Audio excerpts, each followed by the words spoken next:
ह्या सुट्टीत MSCIT मध्ये अनुभवा AI/ML च्या रंजक दुनियेचा सफर।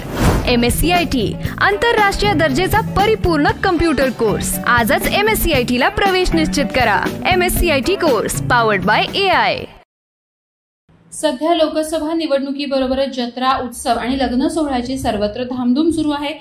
त्यातच उरण तालुक्यातील चिरनेर दिघाटी या वर्दळीच्या रस्त्यावर गुरुवार दिनांक 25 एप्रिल रोजी सकाळी गूढरित्या एका महिलेचा मृतदेह सापडलाय।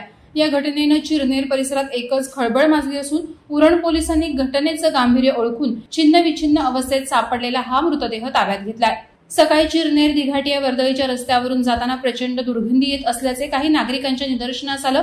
यावेळी काही नागरिकांनी दुर्गंधी कुठून येते याची पाहणी केली।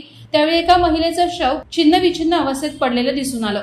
तत्काळ या घटनेची माहिती उरण पोलिसांना देण्यात आली। पोलिसांनी तत्काळ धाव घेऊन मृतदेह ताब्यात घेतला असून पंचनामे करून महिलेचा मृतदेह उरण येथील इंदिरा गांधी ग्रामीण रुग्णालयात शवविच्छेदनासाठी दाखल केलाय। मृत महिला कोण आहे, ती येथे कशी आली, ही आत्महत्या आहे की महिलेचा खून झालाय, अथवा या घटनेला आणखी कोणती गूढ घटनाक्रमाची किनार आहे का, याबाबत पोलिसांचा तपास सुरू आहे। या महिलेबाबत कोणाकडे कोणत्याही प्रकारची माहिती असल्यास उरण पोलिसांना सहकार्य करावं असं आवाहन उरण पोलिसांमार्फत करण्यात आलं आहे। वादळवारा लाईव्हसाठी अनंत नारंगीकर, उरण। नवी मुंबई व रायगड जिल्ह्यातील ताज्या बातम्या आणि घडामोडींसाठी सबस्क्राईब करा वादळवारा लाईव्ह चॅनल आणि दाबा बेल आयकॉन।